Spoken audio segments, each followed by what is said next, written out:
नमस्कार, बहुत बहुत स्वागत आपका अनादि टीवी पर। मैं हूं आपके साथ पारुल। बुलेटिन की शुरुआत बड़ी खबर के साथ। उत्तर प्रदेश से बड़ी खबर ये आपको बता देते हैं, जहां लखनऊ में सपा सुबह सपा का गठबंधन टूट गया है। यानी अखिलेश यादव की पार्टी और राजभर की पार्टी का गठबंधन टूट गया है। आपको बता दें, सपा ने लेटर जारी करके गठबंधन तोड़ा है। राजभर और शिवपाल यादव को ये पत्र जारी किया गया है। शिवपाल और राजभर को लेकर सपा का कड़ा रुख सामने आया है।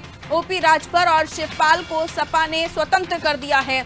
जहां ज्यादा सम्मान मिले जाने के लिए आप स्वतंत्र हैं। ओपी राजभर जहां चाहे जाने के लिए आजाद हैं। सपा ने पत्र जारी कर ये गठबंधन तोड़ दिया है। सपा के इस पत्र में यह भी बात है कि आपका बीजेपी के साथ गठजोड़ है।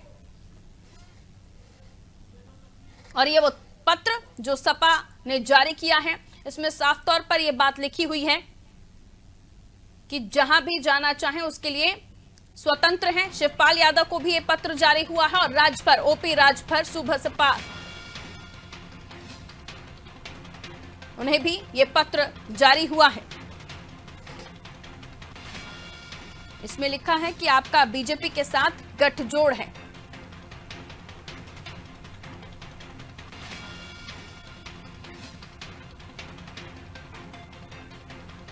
राजभर और शिवपाल को यह पत्र जारी करके उनसे सपा ने सीधे तौर पर गठबंधन तोड़ दिया है। और इस पत्र में यह भी साफ लिखा हुआ है कि जहां चाहें वहां जाने के लिए स्वतंत्र हैं।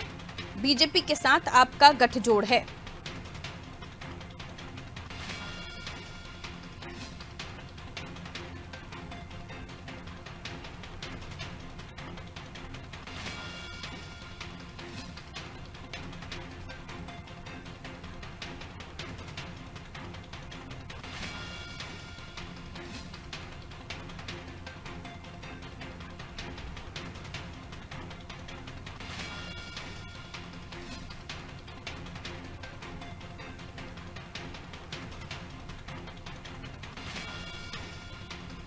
तो बड़ी खबर आपको बता देते हैं, सपा का सुबह सपा से प्रसपा से गठबंधन टूट गया है।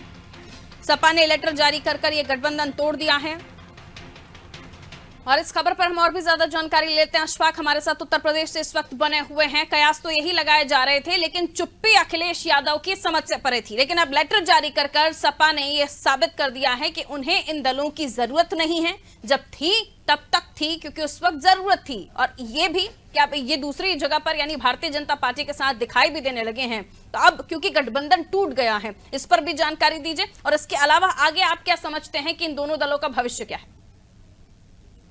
देखिए, समाजवादी पार्टी ने जो आज लेटर बम यह कह सकते हैं आपने जारी किया अपने दो साथियों को, जो सुहेलदेव भारतीय समाज पार्टी के अध्यक्ष के नाम से जारी किया है, जो ओम प्रकाश राजभर है, और प्रसपा जो है प्रगतिशील समाजवादी पार्टी के अध्यक्ष शिवपाल सिंह, दोनों को यह कहा कि आप आजाद हैं, आपको जहां सम्मान ज्यादा मिलता वहां जा सकते हैं। बल्कि ओम प्रकाश राजभर के पत्र में साफ लिखा गया है कि अगर आप जो है बीजेपी से आपका गठजोड़ है, सवाल यह है कि दो गठबंधन, अब ये मान लिया जा रहा है कि गठबंधन अब टूट चुका है। तलखी दोनों तरफ थी, बातचीत के कोई रास्ते नहीं थे, और दोनों तरफ के नेता लगातार सोशल मीडिया के जरिए जो है मीडिया के जरिए लगातार बयानबाजी कर रहे थे। अब गठबंधन टूट चुका है। गठबंधन का असर अगर आप देखेंगे तो अगर सुभाषपा की बात करें, ओम प्रकाश राजभर की बात करें, तो पूर्वांचल में इसका व्यापक असर पड़ेगा। क्योंकि जिन जिलों में समाजवादी पार्टी ने बेहतर, यानी गठबंधन ने बेहतर प्रदर्शन किया था, चाहे वो अंबेडकर नगर हो, जौनपुर हो, आजमगढ़ हो, मऊ हो, गाजीपुर हो, इनमें तीन जिले, अंबेडकर नगर, आजमगढ़, और इनमें जबरदस्त क्लीन स्वीप किया था।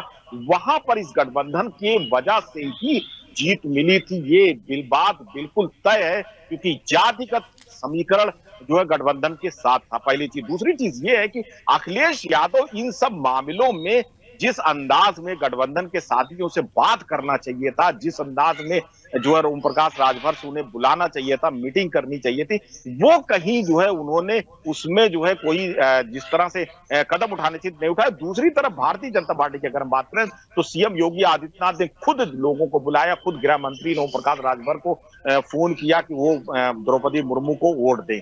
तो कहीं ना कहीं जो है ये जो समाजवादी पार्टी की एक जो रणनीति है, ये जो है समझने के लिए थोड़ा वक्त लगेगा कि आखिर उन्होंने कौन सा नफा नुकसान जो है कैलकुलेट किया जिसकी वजह से ये गठबंधन तोड़ा है। क्योंकि हम लोगों को प्राइमरी तौर पर ये लगता है कि गठबंधन तोड़ने से समाजवादी पार्टी को नुकसान होगा। पारुल, बिल्कुल, और आने वाली तस्वीर यानी आने वाले चुनाव के लिहाज से भी अब ये देखा जा रहा है कि भारतीय जनता पार्टी ये पूरी तैयारी 2024 को लेकर कर रही थी और उसमें कहीं ना कहीं सफल होती हुई भी दिख रही है। अब ये टूट क्या वाकई भारतीय जनता पार्टी को फायदा दिलाएगी? क्योंकि आपने बताया कि किस किस जगह पर गठबंधन को फायदा पहुंचा था, अब ये गठबंधन टूट गया है, तो जाहिर सी बात है भारतीय जनता पार्टी इसका फायदा उठा सकती है। लेकिन क्योंकि इस तरह की भी खबरें थी कि राजभर पार्टी में शामिल हो सकते हैं, हम बात करें यादव साहब की तो उनकी भी मिल मुलाकात होती रही है, और अगर ये शामिल हो गए तो सोने पर सुहागा हो जाएगा भारतीय जनता पार्टी के लिए। देखिए 2024 की अगर बात करें तो दो गठबंधन में दो जो है पार्टियां, अपना दल और निषाद पार्टी बीजेपी के साथ है। और मैं आपको गणित बताऊं अगर तो जो उत्तर प्रदेश की राजनीति उसमें ओबीसी वोट बैंक बहुत बड़ा वोट बैंक है। उसमें कई जातियां आती हैं जिसमें राजभर है, निषाद है, यादव है, जो है कुर्मी है, पटेल है। तो तमाम ये जातियां जिनकी एक बड़ी संख्या है। बीजेपी जो है जो तमाम जो 50% के आसपास जो वोट बैंक वो कलेक्ट करना चाहती है, उसमें अगड़ी जातियों के 17% वोट बैंक के साथ साथ पिछड़ी जातियां और जो दलित है उनमें वो घुसपैठ करना चाहती है। दलितों में उन्होंने काफी अच्छा घुसपैठ किया है। और ओबीसी में इस बार जो नुकसान हुआ बीजेपी को वो ओबीसी जातियों की वजह से ही हुआ था। जो है ओम प्रकाश राजभर या सोम प्रसाद मौर्य जो भाजपा छोड़कर गए थे, तो कहीं ना कहीं बीजेपी फिलहाल जो है उसमें कामयाब होती दिख रही है। और 2024 के लिए एक बड़ा जो है बड़ी रेखा जो है बीजेपी ने खींची है। और बड़ी बात यह है कि वो सबके बीच इन जो ओबीसी नेता हैं, चाहे वो निषाद पार्टी के अध्यक्ष डॉक्टर संजय निषाद हो, अपना दल के अनुप्रिया पटेल हो, सुभाषपा के अध्यक्ष ओम प्रकाश राजभर हो या शिवपाल सिंह यादव से भी जो एक तालमेल बनाना चाहिए, वो कहीं ना कहीं अंदरूनी खाने पर एक बड़ा तालमेल जो है बीजेपी के नेता बना रहे हैं और बना चुके हैं। तो कहीं ना कहीं बीजेपी 2024 के जो 80 सीटें लेकर चल रही है, 75 प्लस पहले सीएम ने नारा दिया था, बाद में 80 का नारा दिया था, तो कहीं ना कहीं उस पर जो है उसकी रणनीति फिलहाल कामयाब होती दिखाई दे रही है। अब देखना यह है कि ओम प्रकाश राजभर जो है किधर जाते हैं, लेकिन कभी कभी बयान में उन्होंने बीएसपी की तरफ भी इशारा किया था कि वो बसपा से भी गठबंधन कर सकते हैं। लेकिन मायावती का जो रुख है उससे नहीं लगता कि वो बसपा की तरफ जाएंगे। फिलहाल भाजपा की तरफ उनका झुकाव है और भाजपा के नेताओं से उनकी बराबर बातचीत हो रही है। जी बिल्कुल, लेकिन एक जो इमेज डेवलप हुई है अखिलेश यादव की इस गठबंधन को टूटने के बाद, क्योंकि जब राष्ट्रपति चुनाव था ओपी राजभर और उनकी पार्टी ने साफ तौर पर आरोप लगाया कि किसी तरह से उनकी मीटिंग नहीं होने दी गई सिन्हा साहब से, जो उम्मीदवार राष्ट्रपति चुनाव में यूपीए के थे, और उसके अलावा यही कुछ बातें प्रसपा की तरफ से भी निकल कर आ रही थी। तो दोनों ही दलों की नाराजगी इलेक्शन के बाद से साफ तौर पर उभर कर सामने आने लगी थी। लेकिन किसी तरह का मान मनोबल या फिर अखिलेश यादव का उस वक्त हमने जो पिक्चराइजेशन देखा था इलेक्शन टाइम में कि हम साथ साथ है वाला, और तमाम रंगों का गुलदस्ता, डिंपल यादव भी कहते हुए नजर आ रही थी। लेकिन अब वो ना मान मनोबल हुआ, ना किसी तरह की रिस्पेक्ट का ध्यान रखा गया, जबकि ये दिखाया गया कि गठबंधन हुआ लेकिन अब गठबंधन टूट गया। यही कुछ कांग्रेस के साथ भी पिछले इलेक्शन टाइम में हुआ था। उसके बाद सिर्फ दूर से नमस्ते वाली राजनीति रह गई थी। गठजोड़ की बात हम करें, वो पता लगे कि इंटरनल पॉलिटिक्स के बारे में यह भी कहा जाता है कि पीछे से दोनों साथ साथ भी दिखाई दिए। लेकिन अब इमेज डेवलपमेंट जो अखिलेश यादव का है, क्योंकि इसका इंप्रेशन उत्तर प्रदेश में वोटर्स पर भी पड़ेगा। देखिए जो आप बात कर रही हैं कि अखिलेश यादव ने जो अभी फिलहाल जो चुनाव हुआ है उसमें जिन दलों के साथ गठबंधन किया था उसमें आरएलडी को छोड़कर महान दल थे शामिल थे। महान दल के नेता उनसे नाराज हैं। उसके बाद सुभाषपा आप देख रहे हैं आज पत्र जारी हो गया, प्रगतिशील समाजवादी पार्टी के शिवपाल सिंह का भी है और दूसरे तमाम लोग जो है उनसे नाराज है। देखिए अखिलेश यादव की जो राजनीति है चुनाव से पहले और चुनाव के बाद दो चेहरे उनके नजर आ रहे हैं। और कहीं ना कहीं अगर मैं आपको बात करूं तो मुस्लिम जो राजनीति, मुस्लिम को लेकर कई नेता ऐसे हैं जो उनकी पार्टी में है और ऑफ कैम वो जब बात करते हैं तो उनकी भी नाराजगी समझ में आती है। एक विधायक उनके हैं जिन्होंने क्रॉस वोटिंग, जिन पर इल्जाम लगा कि उन्होंने जो राष्ट्रपति चुनाव में नाराजगी की वजह से क्रॉस वोटिंग की। दूसरे जो आजम खान जो है जेल से निकलने के बाद वो मुलाकात का नहीं करते हैं, बाद में मुलाकात करते हैं और जिद पकड़ लेते हैं। उनकी वजह से दो मुसलमानों को एमएलसी बनाया जाता है। तो कहीं ना कहीं जो अखिलेश की इमेज फिलहाल बन रही है वो इस तरह की बन रही है कि वो एक ऐसे नेता हैं जो अपने साथियों या अपने पार्टी के नेता के साथ मिल बैठकर कोई फैसले नहीं ले रहे हैं, बल्कि वो कुछ एक जो है इल्जाम ये भी जो ये नेता अलग हो रहे हैं उनका ये कहना है कि कुछ खास लोग हैं जिनके साथ वो बैठते हैं और फैसले लेते हैं, और ये ऐसे लोग हैं जो ना तो चुनाव जीत सकते हैं, ना इनकी जनता में कोई इमेज है। जी से उसके बाद सुबह सपा से अतीक जी भी हमारे साथ जुड़ गए हैं, उनका भी स्वागत है। लेकिन अशफाक, आपसे एक सवाल और कि क्योंकि शिवपाल यादव सपा के टिकट से इलेक्शन लड़े थे, तो उसके बाद उनका आगे क्या होगा, क्योंकि उनको भी नमस्ते कर दिया गया है पार्टी की तरफ से, तो आगे उनका पॉलिटिकल करियर क्या है? देखिए, अगर आप बात करें तो 2017 में भी वो जो है पार्टी के चुनाव लड़े थे, बाद में उन्होंने पार्टी बनाई थी और समाजवादी पार्टी की तरफ से कंप्लेन भी की गई थी उनके खिलाफ, उनकी सदस्यता के लिए, बाद में वापस ले लिया गया था। अभी फिलहाल जो है ऐसा जो है समाजवादी पार्टी नहीं करेगी कि उनकी सदस्यता के लिए विधानसभा अध्यक्ष को या पत्र लिखा जाए या सचिव को लिखा जाए, लेकिन इतना तय है कि रास्ते अब बिल्कुल अलग हो चुके हैं। तल्खी लगातार बढ़ रही है। विधानसभा चुनाव से पहले जो खत्म होने के लिए लग रहा था कि खत्म हो जाएगी, लेकिन अब बढ़ रही है और लगातार दोनों खेमों से बयानबाजी आ रही है, दोनों के नेता बयानबाजी कर रहे हैं। और जो 2024 की अगर हम बात करें तो ये एक बात तो तय है कि जो है 2024 में ये गठबंधन जो है 2024 से पहले ही टूट चुका है। और शिवपाल सिंह यादव की राजनीति की अगर हम बात करें तो फिलहाल उनके पास भी बहुत ज्यादा रास्ते नहीं है। दरअसल अगर उनकी बात करें तो वो लगातार बयान तो देते रहे, सुर्खियों में छाए रहते हैं, और अगर ये कहा जाए कि राजनीति के वो वजीर हैं, लेकिन दूसरी तरफ ये कहा जाए कि जनता के बीच न तो संगठन बहुत अच्छी तरीके से वो खड़ा कर पाए हैं, न तो पार्टी को खड़ा कर पाए हैं, न जिलों में, और इस चुनाव में तो कई नेता उनका साथ छोड़कर भाजपा में भी चले गए। तो कहीं ना कहीं उन्हें अगर एक बड़ा जो है जिसको कहते हैं कि अपने आप को बड़ा करना या आगे बढ़ना है, तो कहीं ना कहीं पार्टी को जो है, पार्टी पर जो उन्होंने बार बार कहा भी है कि हम ध्यान देंगे, उतना ध्यान नहीं दे रहे हैं। अगर वो ध्यान देते तो शायद उनकी रेखा जो है बड़ी हो सकती है। जी ठीक है अशफाक, मैं लौटूंगी आपके पास। हमारे साथ अतीक साहब भी जुड़े हुए हैं। अतीक खान जी, आपका बहुत बहुत स्वागत। सुबह सपा से आप हैं, क्या कहिएगा सर? जिस बात की आशंका थी, सुन पा रहे हैं क्या अतीक जी? चलिए, लगता है फोन डिस्कनेक्ट हुआ है, हम लौटेंगे उनके पास। लेकिन अब पिक्चर पूरी साफ दिख रही है। भारतीय जनता पार्टी के लिए और भी रास्ते क्लियर करते हुई सपा दिखाई दे रही है। वो चाहे न चाहे, लेकिन ये रास्ता साफ होता हुआ भारतीय जनता पार्टी के लिए दिख रहा है अशफाक। और अब आगे क्या मानते हैं आप, आगे सपा किस तरह से अपने आप को मजबूत करेगी? क्योंकि अब तो संसदीय की गद्दी भी छोड़ चुके हैं अखिलेश यादव, उनका लोकसभा में इंटरेस्ट है भी या नहीं है, और है तो उन्हें तो इस गुलदस्ते को और बनाए रखना चाहिए था। ये तो टूटता हुआ बिखरता हुआ दिखाई दे रहा है। अब कैसे आगे लड़ाई लड़ेंगे, क्योंकि ये लड़ाई अभी खत्म तो हुई नहीं है। जैसे जैसे चुनाव आएंगे वैसे वैसे और ये लड़ाई बढ़ती जाएगी। देखिए, अखिलेश यादव की राजनीति, ये बात सही है कि उन्होंने लोकसभा की सदस्यता से इस्तीफा दिया और विधानसभा में आए, और जिस अंदाज में विधानसभा में उन्होंने भाषण दिया, जिस अंदाज में सरकार पर अटैक किया, तो एक बार ये लगा था कि वो एक मजबूत विपक्ष की भूमिका निभाएंगे। उसमें वो कामयाबी भी, अगर मैं अपनी तरफ से कहना चाहूंगा कि उसमें वो कामयाब रहे, एक मजबूत जो नेता के तौर पर वो जो है विधानसभा में विपक्ष के मुद्दे उठाए। लेकिन दूसरी तरफ अगर हम बात करें गठबंधन को लेकर चलने की, फिलहाल वो इसमें फेल नजर आ रहे हैं। क्योंकि गठबंधन में जो सबसे बड़ा दल होता है उसकी सबसे बड़ी जिम्मेदारी होती है उसके नेता की, और उसका दिल भी बड़ा होना चाहिए। जिस अंदाज में जो है बयान आ रहे थे उसमें अखिलेश यादव को बात करनी चाहिए थी, क्योंकि विधानसभा चुनाव से पहले दर्जनों नहीं सैकड़ों बार आप एक दूसरे से मिले थे, बस में जो है घंटों सवार रहते थे, रैलियों के संबोधन करते थे, तो कहीं ना कहीं जो है अखिलेश को बड़ा दिल दिखाना चाहिए था। जी मैं लौटूंगी आपके पास। सुबह सपा से अतीक खान जी हमारे साथ जुड़ गए हैं, शिवशंकर गौड़ साहब भी हमारे साथ बने हुए हैं। सपा से बहुत बहुत स्वागत करती हूँ आप दोनों का। सबसे पहले मैं सुबह सपा के पास जाने वाली हूँ। अतीक साहब, क्या कहेंगे? आज फाइनली आपको एक लेटर मिल गया। देखिए, अभी हमारी तरफ से तो कुछ क्लियर नहीं है, अभी उन्हीं की तरफ से हुआ है जो भी है। अब ये समाजवादी ने जब तय ही कर लिया है साथ में न रहने का, तो कोई उसमें औचित्य ही नहीं है हमारे फिर बोलने का।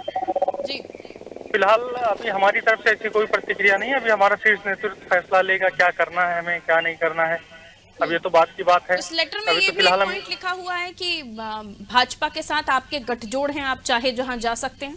नहीं, देखिए, ये बेबुनियादी इल्जाम है, ऐसी कोई बात नहीं है। और फिर अगर उनको अलग ही होना है तो इस तरीके का इल्जाम नहीं लगाना चाहिए। हम कहाँ जा रहे हैं, किसके साथ जा रहे हैं, या जाएंगे या नहीं जाएंगे, ये उनका मुद्दा नहीं है।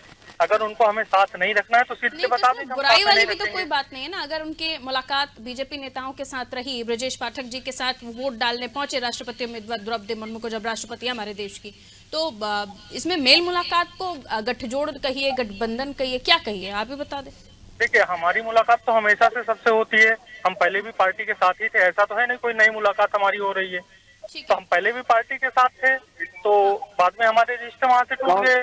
लेकिन फिलहाल संबंध तो हमारे सबसे पहले भी थे और आज भी हैं।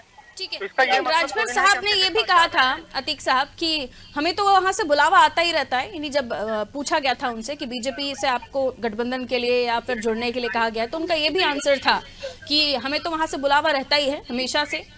यहाँ से हमें क्लियर हो जाए कि हमें क्या करना है। यानी अब आगे भारतीय जनता पार्टी का साथ रहेगा राजभर के पास।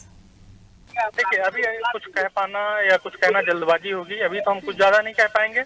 अभी तो पार्टी हमारी फैसला लेगी। कैडर बेस्ड पार्टी है, ये पार्टी के ऊपर डिपेंड करता है कि पार्टी क्या फैसला लेती है।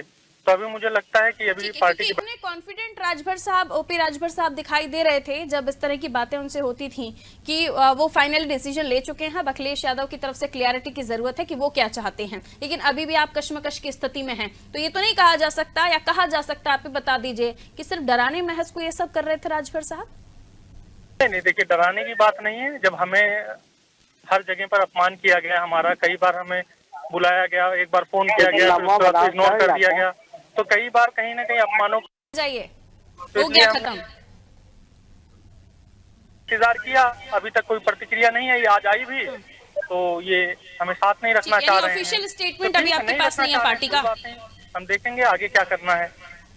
ठीक है, सपा से हमारे साथ शिवशंकर गौड़ साहब बने हुए हैं। गौड़ साहब, बहुत बहुत स्वागत करती हूँ आपका अनादि टीवी पर। बहुत धन्यवाद। शिवशंकर साहब, कहा ये जा रहा है कि जब तक रिश्ते थे, मुलाकात होती थी, प्यार भी बढ़ा था, लेकिन वो फिर यहाँ तक आते आते जब सरकार नहीं बनी तो सारे रिश्ते ध्वस्त हो गए साहब। अब तो लेटर भी जारी कर दिया है। वो कह रहे हैं कि अब लेटर जारी हो गया है, मतलब पहले तो अपमान ही होता रहता था, अब तो लव लेटर ही दे दिया है कि साहब अब हमारा ब्रेकअप हो चुका है।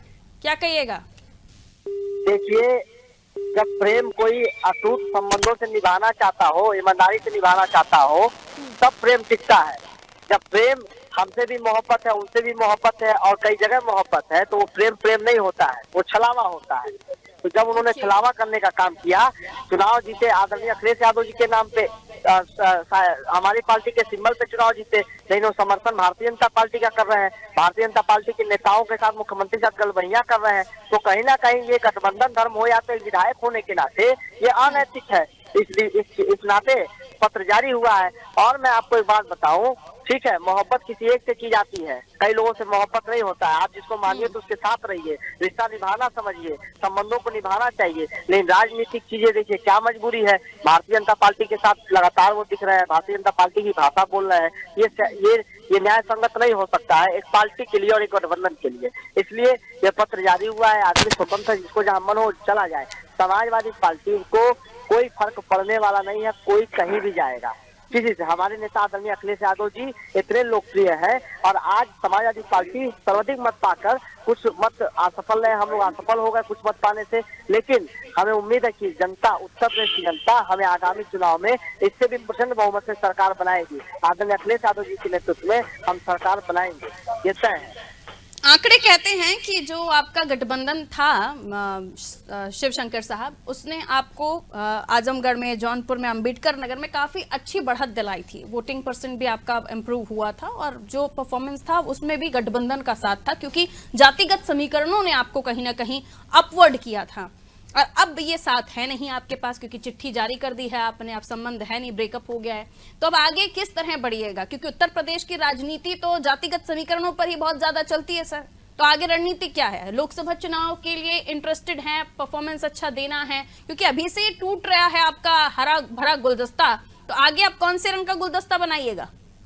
इसलिए गलतफहमी में लोग हैं कि गुलदस्ता हमारा टूट रहा है। पूरी तरीके से समाजवादी पार्टी का परिवार, समाजवादी पार्टी का गुलदस्ता हरा भरा है, और इस सावन के महीने में और हरियाली बढ़ जाएगी। हमारी पार्टी में एक से बढ़ के एक नेता है, प्रवक्ता है, एक से बढ़ के एक नेता है। ठीक है, अशफाक आपसे कुछ सवाल करेंगे। अशफाक पूछिए, कुछ आपके दिमाग में वो पूछने के लिए। तो शिवशंकर गौड़ जो बात कह रहे हैं पारुल की, उनका जो है, उनको जाना था, छलावा था। देखिए, मुलाकातें राजनीति में होती रहती हैं। एक बड़े नेता के तौर पर मैं ये जानना चाहूंगा शिवशंकर गौड़ से कि गठबंधन में सबसे बड़ा दल समाजवादी पार्टी है, पहले वो मुलाकात करते रहे हैं, लगातार बस में घूमते थे। चुनाव के बाद आखिर क्या वजह रही कि उन्होंने, अखिलेश यादव ने अपने गठबंधन साथियों के साथ मुलाकात नहीं की, बैठकें नहीं की, और खासतौर पर अगर राष्ट्रपति चुनाव की बात करें तो आखिर क्यों नहीं बुलाया? या यशवंत सिन्हा जी लखनऊ आए थे, समाजवादी पार्टी कार्यालय बुलाए थे, अगर वो उनको बुला लेते तो कौन सी छोटी बात हो जाती, या क्या वजह थी कि उनको नहीं बुलाया गया? शिवशंकर गौड़ साहब, चुनाव के बाद किसी तरह की मेल मुलाकात नहीं, आपके अपनों से आपकी गलभैया नहीं, और फिर उसके बाद राष्ट्रपति चुनाव के समय तो हम आपके हैं कौन? कहिए। अपने सहयोगी दलों को जितना सम्मान दिया, जितना स्नेह दिया, जितना लोगों को साथ लेकर चलने का काम किया, पूरे प्रदेश में नहीं पूरे देश में कोई ऐसा नेता नहीं होगा। माननीय अखिलेश यादव जी ने गठबंधन के साथियों को सारे हर स्तर से उनके साथ देने का कार्य किया, लेकिन ये लोग करना नहीं चाहते, संबंध निभाना नहीं जानते हैं। आप सोचिए अगर वो लोग आ जाते, हमने बुलाया नहीं। बताइए ना, राजनीति चुनाव में आपकी एक मुलाकात अखिलेश जी की कि तमाम जो गठबंधन वाले दल थे उनके साथ बैठकर हुई हो? अगर ये लोग आ जाते तो वायु श्रेणी की सुरक्षा थोड़ी ना मिल पाती राजभर साहब को। आज जो वायु श्रेणी की सुरक्षा मिल रही है उनको मिल गई। जरा दुख तकलीफ या फिर ये चाहत जो है प्रसपा की क्या है, इसको समझ लेते हैं। डीपी यादव जी भी हमारे साथ बने हुए हैं प्रसपा से डीपी यादव जी। डीपी यादव बताइए कि दुख है, तकलीफ है, या यही चाहते थे, चाहत यही थी आपकी? कहिए, क्या कहेंगे? देखिए पारुल जी, विनाशकारी विपरीत बुद्धि ये कहावत कहती है। जिस प्रकार से समाजवादी पार्टी जो उत्तर प्रदेश की जनता का विश्वास जीतने में 2022 के चुनाव में नाकाम रही थी, कहीं न कहीं गठबंधन दल के जो साथी हैं उनका भी विश्वास जीतने में नाकामयाब रही समाजवादी पार्टी। देखिए उत्तर प्रदेश की जनता 2022 के चुनाव में चाहती थी कि उत्तर प्रदेश में एक समाजवादी सरकार बने जो उत्तर प्रदेश के जनता के हित में काम करे, किसानों के हित में काम करे, नौजवानों के हित में काम करे, बेरोजगारों के हित में काम करे। अपनी पार्टी के चुनाव पर नहीं लड़े, सपा के सिंबल पर चुनाव लड़े, इतना झुके कि अब झुकते ही चले गए। बिल्कुल सही, अच्छी बात कही आपने, बात कही, बिल्कुल कही पारुल जी। वो अरे मजाक आप कर रहे हैं बैठ के चैनल पर, मजाक तो आपने सारी हदें पार कर दी, मजाक की सारी हदें पार कर दी, और दिन में सपने देख रहे हैं आप। देखिए जन जन्मांतर तक युवाओं तक सत्ता में नहीं आने वाले हैं। समाजवादी पार्टी गलतफहमी में नहीं रहे और समाजवादी पार्टी की सारी गलतफहमी दूर हो जाएगी। सर मानी चाहिए आपको कि लगातार 4 चुनाव हारने के बाद भी आपकी आंख नहीं खुल रही है। 2014 से लेकर के 2022 तक आप 4 चुनाव लगातार बड़े हारे। अब आप कैसे, किस प्रकार से जनता के बीच में जाएंगे आप सोचिए। 2022 का उपचुनाव भी आप हार गए और अपने घर में हार गए, आजमगढ़ में हार गए और रामपुर में हार गए। इससे शर्मनाक एक बात क्या होगी? जनता चाहती थी कि दर्द है ना, ये दर्द राजनीति है जब बाहर आ रही है। बहुत बहुत शुक्रिया आप दोनों का हमारे साथ जुड़ने के लिए। अशफाक आपका भी शुक्रिया जानकारी साझा करने के लिए। तो एक लेटर जारी हो गया है जिस लेटर के बाद बड़ा ही दर्द इस पॉलिटिक्स में आ गया है, खासतौर पर प्रसपा और सुभा सपा के लिए। ये दोनों ही दल सपा के साथ गठबंधन में थे। इन दिनों खबरें आती रही कि दोनों ही दलों के जो अध्यक्ष जो नेता हैं वो नाराज चल रहे हैं। अखिलेश यादव जी की भी टिप्पणी आई और उसके बाद अब तो एक लेटर ही जारी हो गया है कि जहां जाना है जाएं, और उसके बाद ये भी कि बीजेपी के साथ आपके गठजोड़ हैं। इनमें शिवपाल यादव के लिए संकेत है, ओपी राजभर के लिए संकेत हैं। अब आगे इन दोनों के क्या स्टैंड होंगे ये तो पता नहीं, लेकिन सपा से 2 दलों का नाता टूट गया है। यानी वो हरा भरा जो गुलदस्ता था जिसमें सारे रंग थे, उनमें से रंग धीरे धीरे हटते जा रहे हैं। 2024 में क्या होगी उस गुलदस्ते की तस्वीर सपा ही जाने। दीजिए इजाजत, रखिए अपना ख्याल, नमस्कार।